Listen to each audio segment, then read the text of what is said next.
Victor Wembanyama enters the NBA as one of the most hyped prospects in recent memory, and for good reason. He's truly a generational talent. He combines physical gifts, athleticism, basketball skill, feel for the game, and intangibles that we truly have never seen on both ends of the floor. And I'm excited to see what he does in his rookie season.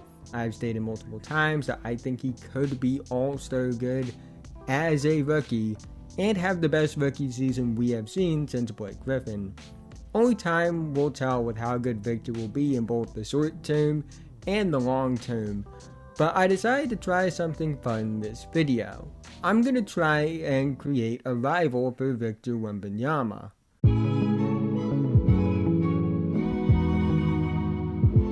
Now, I want to make this video interesting and more of a challenge for myself, so I decided to break down this fictional rival into specific skills and traits. And I'm going to use actual NBA players to fill those skills and traits to create this rival for Victor. But I do have some rules to make this a bit harder than you would think. First of all players must be current active NBA players. This means that no players from the past, no players that haven't been drafted yet. Basically, this is to prevent me from fusing Larry Bird, Michael Jordan, and Wilt Chamberlain. Second rule is no player who has made an all-star team. This is to prevent me from just saying Giannis, Curry, Durant hybrid and calling it a day. Third rule is that I can use players who have made an all-defense team, but I can't use them for defensive skill slots. So that basically means I can use Robert Williams for his defensive feel, or Evan Mobley for his defensive versatility of shot blocking.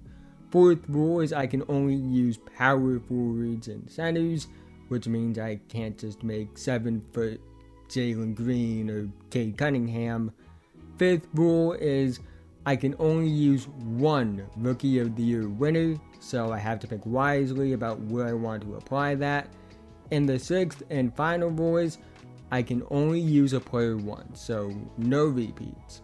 I plan on making this a yearly tradition with the number one pick moving forward, so players' eligibility will be different from season to season. I think that definitely will be interesting when we look back on these in a few years and see the players I picked that weren't all-stars at the time but made all-star teams after the video was made. So that will be interesting. Anyways, let's get into it. I decided to go with James Wiseman for the frame of this player. Now, Wiseman hasn't had a great NBA career due to a lack of development really, and that has a lot to do with his injury history, his lack of consistent playing time. He hasn't lived up to number 2 overall pick expectations, but he is a massive human being. He might not be 7 feet 5 inches tall with an 8-foot wingspan like Victor, but nobody is built like that, and any eligible player that can get close to Victor's height doesn't have the strength to match. James Wiseman stands at 7 feet tall, he has a 7'6" wingspan, and he weighs 240 pounds. He honestly has a pretty ideal frame for a center, and given what we're about to add to this hypothetical player, I think this is a good starting point. For movement skills, I decided to go with Evan Mobley. Now, movement skills do apply to both offense and defense, but we are strictly talking about the movement skills and nothing else. And I feel like this is fair to use because a player can have great movement skills and not be a great defensive player. So this isn't applying Mobley's defensive feel or his versatility. So yes, I am bending the rules a bit, but I do think it's not that big of a deal because we have to make this player great defensively in terms of skill and feel with players that aren't Evan Mobley. We're only taking the movement skills he has. Mobley is a very fluid athlete. He moves incredibly well, and honestly his movement skills are more comparable to a wing than a big, and it's the foundation for his absurd upside as a player. And if you add that fluidity and movement skill as an athlete to the frame of James Wiseman, you get a really good foundation for an offensive player. Side note, I do understand that Mobley will likely make All-Star teams in the future, but he hasn't as of right now, so I can use him here. The fact that I'm going to make this an annual tradition with the number 1 overall pick moving forward means there are going to be players I can use 1 year but not in another year, and that's what makes this fun. In terms of shooting ability, I went with Myles Turner. Now, Myles Turner isn't a great 3-point shooter, but he's more than competent as one. I do think he is slightly above average, especially for his position. 37.3% on 4 attempts per game this past season. And honestly, I think Myles Turner as a 3-point shooter is a realistic, high-end outcome for Victor as a 3-point shooter. Someone that's more than capable as a 3-point shooter. Definitely a plus skill for their archetype as a player. Even if there are different archetypes, I do think the level of shooter is a plus skill for both archetypes of players, but not quite elite in that area either. But like with Victor, this player is about more than just hitting 3-pointers, so I think going with baseline solid to above average 3-point shooting is the best way to go here.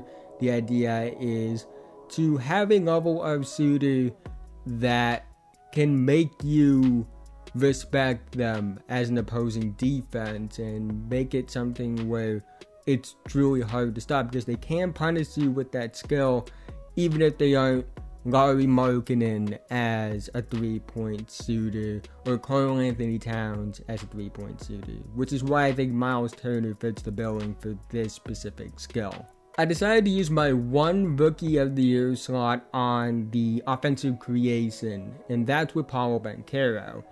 Like with Evan Mobley, I think this is going to be the only year where Paolo is eligible, because I think he's going to make a ton of All-Star teams in his career, but because he isn't an All-Star yet, he is eligible. Paolo has a legit good handle, not just for a power forward, not just for a 6'10", 250-pound player, just in general. He consistently creates off the dribble well, he has great counters, he keeps the ball on a string, he can attack the basket, he can pull up, he can basically do it all. He's not great at those things yet, but all the signs are there. He has good volume, he's confident, and I think the handle, specifically with Paolo, is the foundation of his offensive game. I considered Paolo for movement skills. I thought that he would fit there because he is another player who moves more like a guard or a wing than somebody that is his size. Or really, if you want to put it this way, he has no business moving the way he does at his size. But I think of the eligible players for this hypothetical, he has by far the best handle, which is the foundation for being a great offensive creator, specifically as a scorer. On top of that, you also have the great footwork.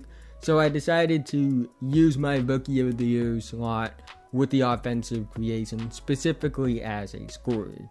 Alperen Sengun was an easy pick for playmaking, specifically as a passer. He's creative, he has good feel, good vision, he makes really intriguing reads. Now, despite the comparisons, he's not Nikola Jokic as a passer. Nobody is Nikola Jokic as a passer. But I do think he can be a 5 to 7 assist per game player if utilized properly as a passer and utilized really just more as a passer. And when you combine that with the shot creation and overall offensive creation as a scorer ability that this player will have with the frame and the movement skills, I think that is a really good offensive player and one that's going to be hard to stop. I decided to go with Robert Williams in terms of offensive feel. Rob is an incredibly smart offensive player. He knows the spots he needs to be in. He communicates well on offense. He also does those little things as well. And I think Rob would actually be a more aggressive offensive player if he had this level of offensive skill. And I think that would lead to more opportunities opening up significantly in his game. So I went with him here just because of how smart of an offensive player he is. I understand he's not the most flashy offensive player, especially playing with two All-NBA wings, but I do think if you gave him like special offensive talent the way this hypothetical player is, he would be more aggressive. And when you add how smart of an offensive player he is, I do think that would lead to an absolute monster of a player. I decided on Wendell Carter Jr. for rebounding. Wendell is a bit undersized at around 6'8", 6'9". I know he's listed at 6'10", but he's definitely shorter than that. I've seen him play in person multiple times. But he has great rebounding tools. He's strong and physical, has great instincts, knows how to box out. He's somebody that gets to his spots well. And if you gave those tools to a 7', 240 pound, 7'6" wingspan player with Evan Mobley's movement skills, I think you would have a player that has a case for the best rebounder in the NBA. I decided to use Onyeka Okongwu for defensive versatility. He's somebody that is a monster in terms of his versatility, and somebody that should get more recognition as he gets more opportunities, especially with John Collins being gone now. He covers ground well, he can drop, heads, hold his own on switches. He's not Bam Adebayo on defense. He's not a true 1-5 defender in that regard, and honestly, I think Bam Adebayo is the only legit 1-5 defender in the league. But he is somebody that can play multiple defensive coverages, which is something that does line up with how I view Victor Wembanyama on the defensive end of the floor. Walker Kessler was an easy pick for shot blocking. He has really good, I would actually say great intangibles in terms of shot blocking. He positions himself well, he gets through spots well, he's effective on post-ups, he's effective with help side, which are two key areas you need to be great at in terms of being an elite shot blocker. He's super productive. He times his blocks well. He just has all the tools that line up with the production as a shot blocker. And to be as good of a shot blocker as Walker Kessler was as a rookie is truly special. And I think that the Jazz have their big man of the future. And just how special of a shot blocker he is, combined with Onyeka Okongwu's defensive versatility, it was by far one of the easiest picks for me to make. Jalen Duren for defensive feel was also an incredibly easy pick for me. I don't think people realize just how smart of a defensive player Jalen Duren is. He reads coverages well. He's a great defensive communicator. He has really good instincts. He's a real leader on that end of the floor. Basically, every tool you want in a defensive leader, especially as a big man, Jalen Duren has. And honestly, besides being a defensive leader in general, he has all the tools to be one of the better defensive anchors in the league as well. It was an easy pick for me to make because of just how smart of a defensive player he is and the upside he has to grow as a defensive leader, because he's already pretty solid right now. Definitely wasn't, perfect by any means, but if he's this smart defensively now and he continues to grow as a player, he has a chance to be really dominant on defense. I don't think people are prepared for what he could be defensively. And when you combine that with the fact that he already has pretty good movement skills, but he has even better movement skills now and is even more versatile and is an even better shot blocker. Again, all things that he's good at as an actual player, but with this hypothetical player, you're adding this unreal defensive feel and this incredibly smart defensive player, with even better things that he's already good at. And finally, I went with Chet Holmgren's defensive motor. He's just an absolute dog defensively. He's mentally tough. He plays with a high motor. He hustles. He doesn't let a strength disadvantage stop him from being aggressive and attacking opposing offensive players. He's from the Brandon Ingram school of being skinny tough, which is just those players that may not have the strength advantage, but it doesn't stop them from taking on an opponent. And that's important. And when you add what Chet Holmgren can do in terms of his motor and his hustle and his toughness to a player with a much better frame, that's something that could be truly special. And I think it's a perfect way to end this player build, because I think that ending it with one of the two guys in the upcoming rookie class this season that has a chance to overtake Victor in Rookie of the Year rankings, it just is perfect. But that's the end of this video. If you made it to this point, thank you so much. Again, haven't already, like, subscribe, hit notification bell, I'm notified whenever I release a video. Making videos about basketball all the time, and liking and subscribing are the best ways it can help me out in the YouTube algorithm. Helps people find my videos, so in turn, help the channel grow so I can make more content for you guys in the future. Let's try to get 100 likes on this video so YouTube will recommend it to others. Would really mean a lot to me if you guys could do that. Let me know what you think about this player build. Drop your player build in the comment section below. How will I match up with Victor Wembanyama with this player build?